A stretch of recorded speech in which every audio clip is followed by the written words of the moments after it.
Hello mga yob!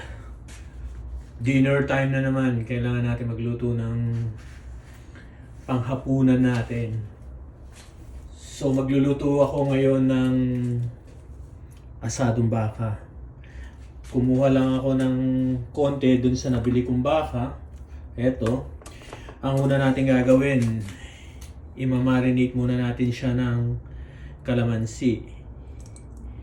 Ito, asadong baka asado to ng Pampanga, hindi yung asado ng ibang probinsya na may parang itim yata yun. Kasi yung asado namin, merong tomato sauce or tomato paste.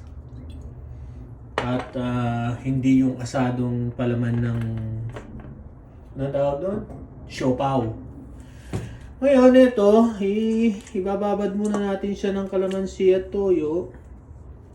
Maya-maya, maggigisa tayo ng tomato sauce and then, or tomato paste pala ang meron ako ngayon dito. Tapos palalambutin natin. Maganda rito, palambutin siya. Huwag kayong gumamit ng ng pressure cooker para lumabas lahat lumabas yung lasa at sumiksik din yung lasa. So anyway, hayaan muna natin siya dyan. Balikan natin para iprito. Ito na ngayon siya. Ayob, ipiprito na natin. Although hindi sumiksik yung lasa sa loob, maya-maya naman pakukuluan natin ito. So ngayon, itututok na natin dito. Yan. And then maglalagay na tayo ng mantika. Ipiprito lang natin siya para maging golden brown lang yung yung pinaka labas niya. Pagkatapos nun, maggigisa na tayo.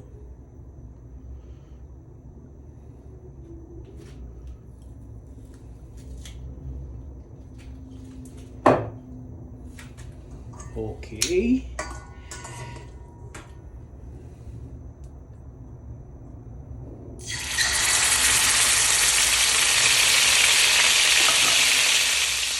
Baligtad natin.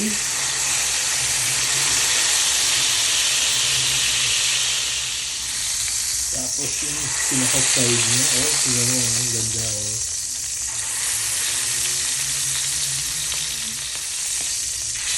Kabila naman.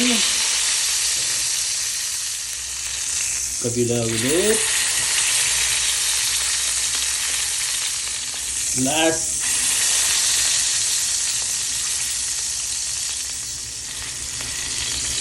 Ito na. Ngayon, i-set aside muna natin siya. Maggigisa na tayo.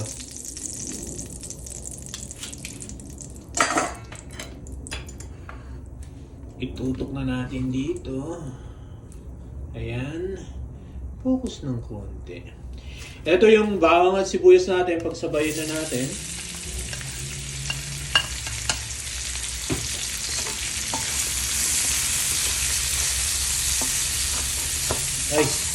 Ay, ano ba yan? Pakasan na natin yung kalong natin and dagdagan natin ng konting mantika. Natuyuan kasi.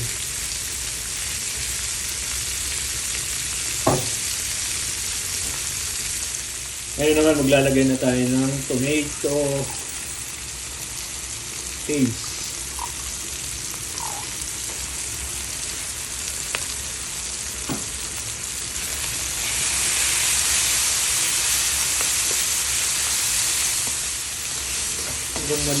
Lulutuin lang natin ng konti yung tomato paste. Tapos ilalagay na rin natin yung bell pepper para matunaw. Kasi mas masarap po matutunaw eh. Ngayon ilalagay na natin yung pinang-marinate natin.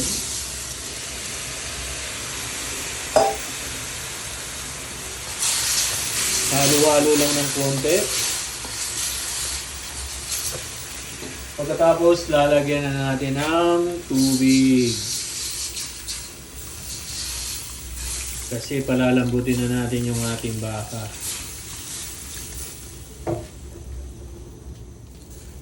Tubig pa. Kailangan ng maraming tubig dahil matagal ang palambutin na to. 2 oras sigurado to. Ngayon ilalagay na natin yung ating baka. At ating takpan. Balikan natin mamaya para ibaligtad natin. Baligtarin muna natin. Ngayon, ilagay muna natin yung ating sugar. Konting sugar. 1 teaspoon. Tapos, yung ating, nilagay ko na lang, yung ating chicken powder, 1 teaspoon din. Tsaka yung ating 1 teaspoon na pepper. Ground black pepper.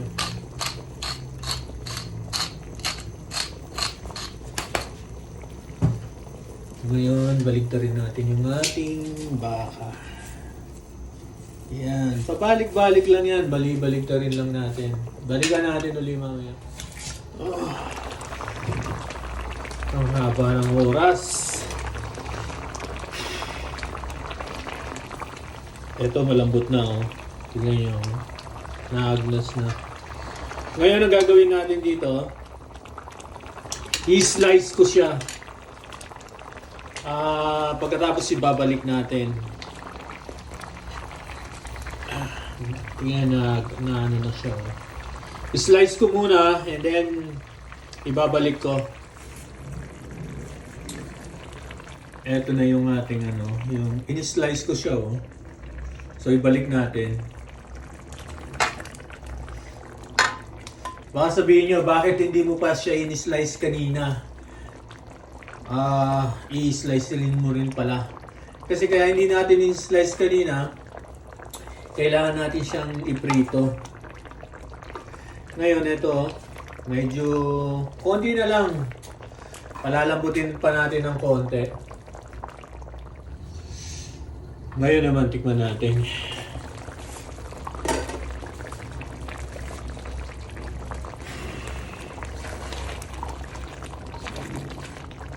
Medyo natutuyo na siya. Pero kailangan natin tikman kung kulang sa alat. Kasi hindi pa nilagyan ng asin eh.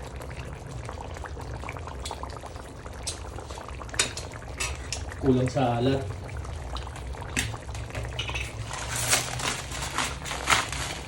Konti muna kasi patutuyuin pa natin ito eh.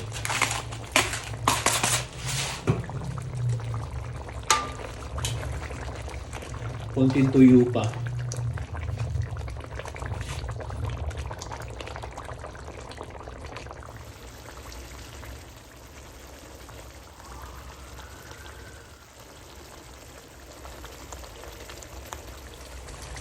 Pwede na iniyab. Pwede na to. Okay na to. Tignan mo, ang lapot ng sabaw. Ngayon, kukuha na tayo. Patay na natin. Masyadong mausok. Okay. Oh my God. Baka